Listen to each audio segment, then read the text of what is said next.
জয় শ্রী রাধে, জয় জগৎবন্ধু হরি। গুরু কৃপাহি কেবলম। শ্রী গুরুদেবের শ্রীচরণে প্রণতি জানাই। সকল সাধু গুরু বৈষ্ণবের চরণে ভুলণ্ঠিত প্রণাম। আজ আস্বাদন করব এমন এক ভক্তের কথা, যার জন্য ভগবান শ্রাদ্ধ কর্ম করে। হ্যাঁ, সত্য ত্রেতা দাপরের কথা নয়, এ কলিরই কথা। ভগবান ভক্তের জন্য শ্রাদ্ধ কর্ম করে। যে শ্রাদ্ধ কর্ম পিতার জন্য পুত্র করে থাকে, কি অদ্ভুত এই লীলা! ভগবান আজও ভক্তের জন্য শ্রাদ্ধ কর্ম করে আসছে এবং আসবে। যতদিন এই পৃথিবীতে চন্দ্র সূর্য থাকবে, যতদিন এই পৃথিবী থাকবে, ততদিন ভগবান ভক্তের জন্য এই শ্রাদ্ধ কর্ম করবে। সাধারণত পুত্র এই শ্রাদ্ধ কর্ম করে যতদিন পুত্র বেঁচে থাকে ততদিন করতে পারে, বা একবারই এই শ্রাদ্ধ করে যখন পিতা মারা যায় তারপরেই এই শ্রাদ্ধ কর্ম করে থাকে। কিন্তু ভগবান আর ভক্তের সম্পর্কটি কেমন? কখন ভক্ত মারা গেছে আর আজও সেই তিথিতে ভগবান ভক্তের জন্য শ্রাদ্ধ কর্ম করে, হবিষণ্য গ্রহণ করে, সেই সাদা ধান পড়েন। আজও ভক্তের শ্রাদ্ধ কর্ম করে আসছে। কথাটি অন্য কোথাও নয়, আমাদের বাংলারই কথা, বাংলারই ভক্ত, কলিযুগ পাবন অবতার শ্রী গৌর হরির প্রিয় পার্ষদ গোবিন্দ ঘোষের কথা। গোবিন্দ ঘোষের জন্য আজও গোবিন্দ ঘোষের সেবিত বিগ্রহ শ্রী গোপীনাথ শ্রাদ্ধ কর্ম করেন। এই মধুময় কথা আজ আস্বাদন করব। আস্বাদন করতে হলে আমাদের গোবিন্দ ঘোষের জীবনী সম্বন্ধে জানতে হবে। গোবিন্দ ঘোষ কে ছিলেন, কেন তার জন্য গোপীনাথ শ্রাদ্ধ কর্ম করে, সেই কথা জানব। কাটোয়ার অনতি দূরে অজয় নদীর পাড়ে কুলাই গ্রাম, সেখানে গোবিন্দ ঘোষের আবির্ভাব হয়েছিল। তারা তিন ভাই, বাসুদেব ঘোষ, মাধব ঘোষ ও গোবিন্দ ঘোষ। তিনজনের কণ্ঠ সুকণ্ঠ। তিনজনই পতিত পাবন গৌরহরির পদকর্তা কীর্তনিয়া। নীলাচলে রথযাত্রায় প্রভুর নৃত্যে তিনজন কীর্তন করতেন। দলবল নিয়ে প্রভু একবার চললেন গৌরদেশে, রামকেলির অভিমুখে। প্রভু যাচ্ছেন, হাজারে হাজারে ভক্ত প্রভুর সঙ্গে চলছে। এই জনতার সংখ্যা বৃহৎ থেকে বৃহত্তর হচ্ছে। যেমনি করে নদী বাঁধ ভেঙে সমুদ্রের সঙ্গে মিলনের জন্য ছুটে যায়, ঠিক তেমনিভাবে ভক্তরা আজ প্রভুর সঙ্গে মিলিত হওয়ার জন্য ছুটছে। এত বড় ভক্তের দল, এদের ভোজনের ব্যবস্থা কি করে হবে? ভগবানের সঙ্গে যখন ভক্তরা এসেছে, তাদের ভোজনের ব্যবস্থা, প্রসাদের ব্যবস্থা তা ভগবানই করবে। তাই ভগবত প্রেরিত হয়ে যেই গ্রামে মহাপ্রভু যেতেন, সেই গ্রামের লোকেরাই ভক্তদের সেবার জন্য ভোজনের ব্যবস্থা হতো। ভোগ লাগত আর প্রসাদ পেতেন ভক্তরা। একদিন প্রভু ভিক্ষা অনন্তে মুখশুদ্ধি চাইলেন। মুখশুদ্ধির জন্য হাত বাড়ালেন। কাছেই বসেছিল গোবিন্দ ঘোষ। মুখশুদ্ধি আনার জন্য গ্রামের দিকে ছুটল। মুখশুদ্ধি ঘরে ঘরে খুঁজে গ্রামের ঘর থেকে হরিতকি জোগাড় করে আনলো গোবিন্দ ঘোষ। তার একখণ্ড মহাপ্রভুর হাতে দিলেন। মহাপ্রভু মুখশুদ্ধি গ্রহণ করলেন।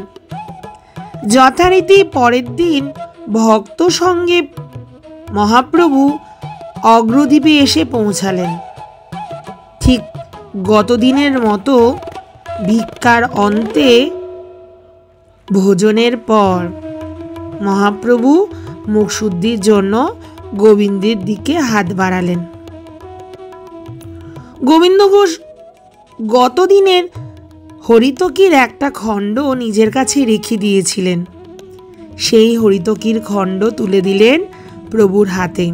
প্রভু বিস্ময় হলেন। কাল জোগাড় করতে এত দেরি হয়েছিল, আজ চাওয়া মাত্র পেয়ে গেলাম। অবাক হয়ে গেলেন প্রভু। তখন গোবিন্দ ঘোষ সরল মুখে বললেন, কাল যে হরিতকি চেয়ে এনেছিলাম প্রভু, তার প্রথম অংশটি কাল দিয়েছিলাম, বাকি অংশটি আমি রেখে দিয়েছিলাম, তাই আজ চাওয়া মাত্র আপনাকে দিয়ে দিলাম। প্রভু তখন শুনে গম্ভীর হয়ে বললেন, তুমি তাহলে সঞ্চয় করেছ গোবিন্দ। গোবিন্দের মুখ শুকিয়ে গেল, কারণ সন্ন্যাসীর সঞ্চয় করা সাজে না। কিন্তু গোবিন্দ ঘোষ যে কাল অর্ধেক হরিতকি সঞ্চয় করে রেখেছিলেন, তাই মহাপ্রভুর এইটি পছন্দ হলো না। কারণ সঞ্চয়ের স্বভাব তো সংসারীর হয়, সন্ন্যাসীর হয় না। তাই প্রভু গোবিন্দ ঘোষকে বললেন, তোমার সঞ্চয়ের স্পৃহা এখনো যায়নি গোবিন্দ। ঈশ্বরে আসেনি তোমার সম্পূর্ণ সমগ্র নির্ভরতা। সুতরাং প্রভু একটু কঠিন হয়ে বললেন, তুমি আমার সঙ্গ ছেড়ে দাও গোবিন্দ। তোমার পথ ত্যাগের না, সঞ্চয়ের, সংসারের পথ। তুমি সংসারী হও গোবিন্দ, তুমি গৃহস্থ হও। প্রভু গোবিন্দকে নিয়ে যাবে না সঙ্গে, তাই গোবিন্দ কাঁদছেন।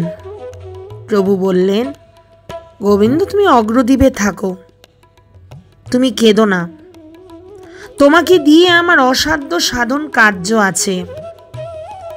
ভগবান ভক্ত বৎসল, এ কথাটাই তোমাকে দিয়েই আমি জগৎকে দেখাবো। ভগবান কতখানি ভক্ত বৎসল। এই বলে গোবিন্দকে রেখে মহাপ্রভু চলে গেলেন। গঙ্গায় নেমে প্রতিদিন হরিনাম করে। একদিন গঙ্গায় নেমে হরিনাম করছে গোবিন্দ। কি একটা কালো মতো জিনিস ভেসে এসে গোবিন্দের গায়ে এসে লাগলো। শ্মশানের পোড়া কাঠ মনে করে তাকে সরিয়ে দিল, স্রোতে ভাসিয়ে দিলেন। আর পুনরায় নাম ধ্যানে ব্যস্ত হয়ে পড়লেন গোবিন্দ। ধ্যান করছেন। ধ্যানের মূর্তি শ্রী গৌরহরি ধ্যানের মধ্যে উদয় হলেন। বললেন, গোবিন্দ, এটা পোড়া কাঠ নয়, এটাকে ধরো, এটাকে ধরে তুমি ঘরে নিয়ে যাও। সেই কালো মতো ওই জিনিসটিকে গোবিন্দ ধরে ঘরে নিয়ে গেলেন। ভালো করে দেখলেন, সত্যি তো, এটা তো কাঠ নয়, এটি তো কালো একখানি পাথর। একদিন মহাপ্রভু ভক্তদের সঙ্গে গোবিন্দ ঘোষের কাছে আসলেন। গোবিন্দ ঘোষকে জিজ্ঞেস করলেন, কি পেয়েছো যা আমি পাঠিয়েছিলাম? গোবিন্দ ঘোষ বললেন, হ্যাঁ আমি পেয়েছি প্রভু।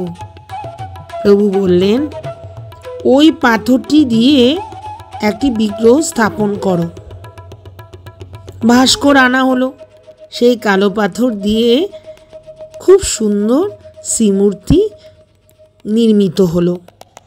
গোবিন্দ ঘোষের কুঠিরে মহাপ্রভু নিজের হাতে সেই বিগ্রহ স্থাপন করলেন। বিগ্রহের নাম রাখলেন গোপীনাথ, অগ্রদ্বীপের গোপীনাথ। মহাপ্রভু গোবিন্দ ঘোষকে বললেন, তুমি সংসারে থাকো, গোপীনাথের সেবা করো। এই বলে মহাপ্রভু চলে গেলেন। গোবিন্দ ঘোষ বিয়ে করলেন। বিয়ের পর একটি খুব সুন্দর পুত্র সন্তানের জন্ম হলো। গোবিন্দ ঘোষের জীবনে দুঃখের সাগর নেমে এসেছে। এই যেন ভগবান ভক্তের পরীক্ষা নিচ্ছে। ভগবান তো সবসময় ভক্তের পরীক্ষা নেয়। পরীক্ষার সম্মুখীন হলো গোবিন্দ ঘোষ। ছোট্ট পুত্রটিকে রেখে মারা গেল গোবিন্দ ঘোষের স্ত্রী। এখন একা গোপীনাথের সেবা করবে নাকি তার পুত্রের সেবা করবে? দুই সেবার ভার পড়েছে একা গোবিন্দ ঘোষের উপরে। এ যেন কঠিন দায়িত্ব এসে পড়েছে গোবিন্দ ঘোষের উপরে। দুজনকে সমানভাবে সেবা করতে বেশ অসুবিধা হচ্ছিল গোবিন্দ ঘোষের।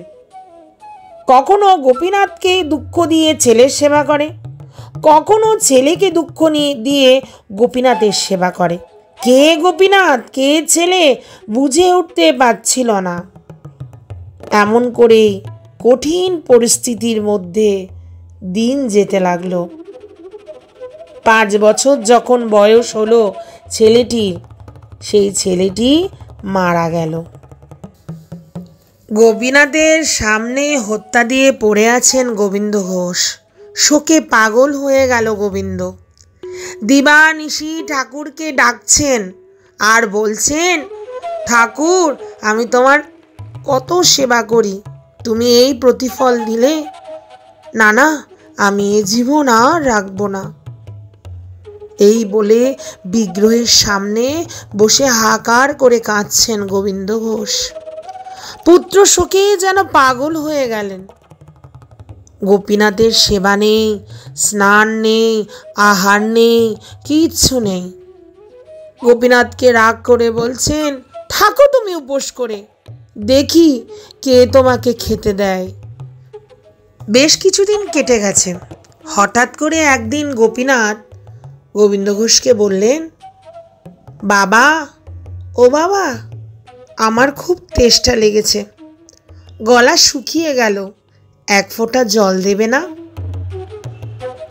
গোবিন্দ ঘোষ অবাক হয়ে দেখলেন মৃন্ময় বিগ্রহ চিন্ময় হয়ে কথা বলছেন। কিন্তু গোবিন্দ ঘোষ রাগ গোপীনাথের উপরে, তাই অনড় হয়ে বসে রইলেন।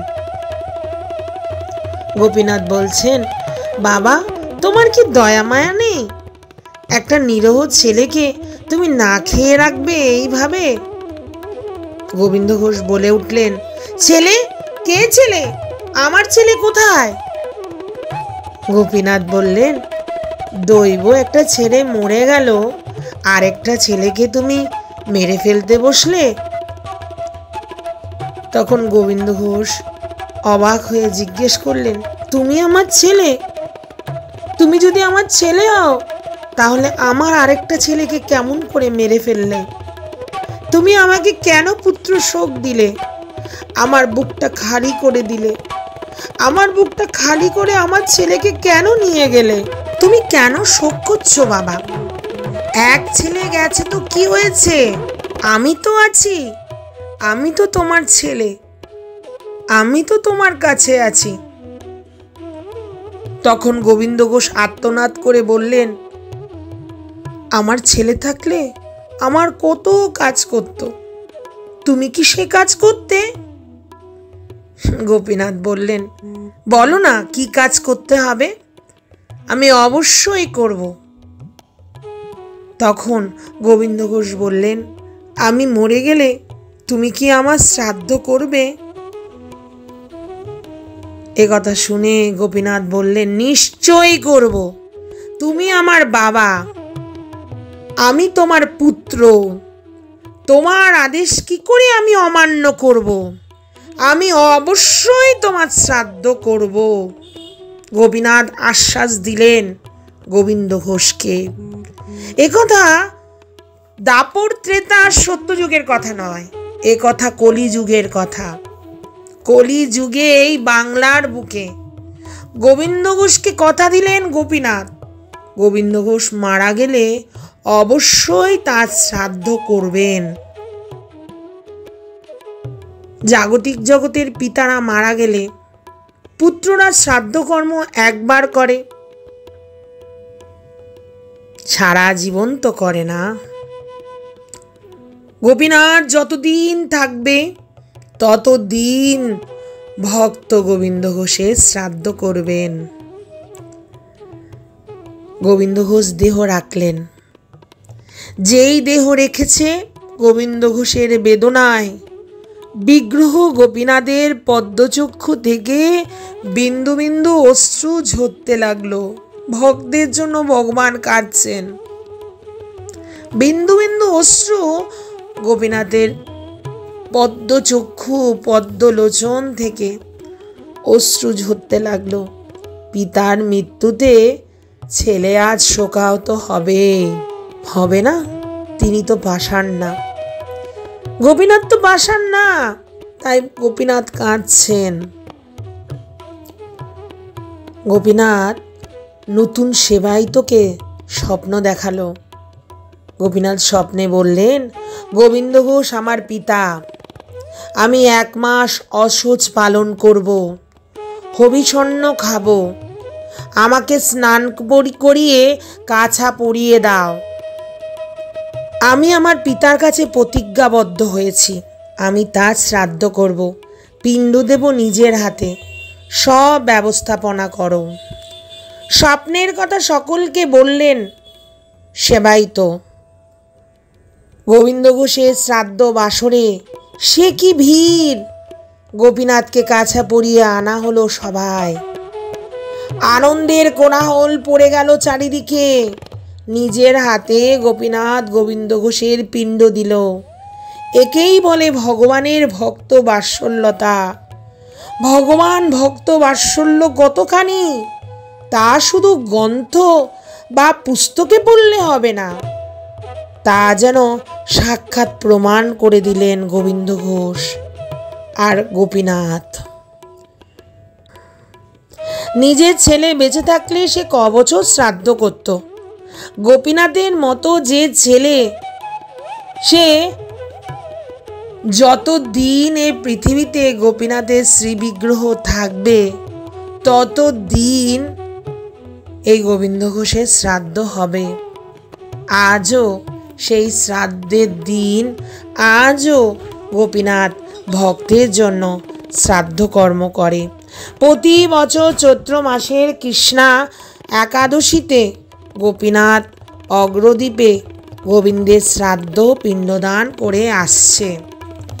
আজও সেই ভক্ত বাৎসল্যতা, ভক্ত ভগবানের প্রেমের এই কথা স্মরণ করে আজও হাজারে হাজারে ভক্ত, লাখে লাখে ভক্ত ছুটে যায় অগ্রদ্বীপে। অগ্রদ্বীপের গোপীনাথ তার পিতা গোবিন্দ ঘোষকে যে শ্রাদ্ধ করে, সেই শ্রাদ্ধের অনুষ্ঠান দেখার জন্য এই পবিত্র দিনে আমরা ভগবানের ভক্ত বাৎসল্যতার কথা, ভগবান আজও ভক্তের জন্য যে শ্রাদ্ধ কর্ম করে সেই কথা আস্বাদন করার চেষ্টা করলাম। আপনাদের যদি ভালো লেগে থাকে তবে প্রিয়াজি চ্যানেলটা সাবস্ক্রাইব করুন, এই চ্যানেলের সঙ্গে থাকুন। অনেক ভক্ত কথা আশা করি আপনারা জানতে পারবেন। আজ এখানেই রাখছি। জয় শ্রী রাধে, জয় জগৎবন্ধু হরি, জয় শ্রী গুরুদেব।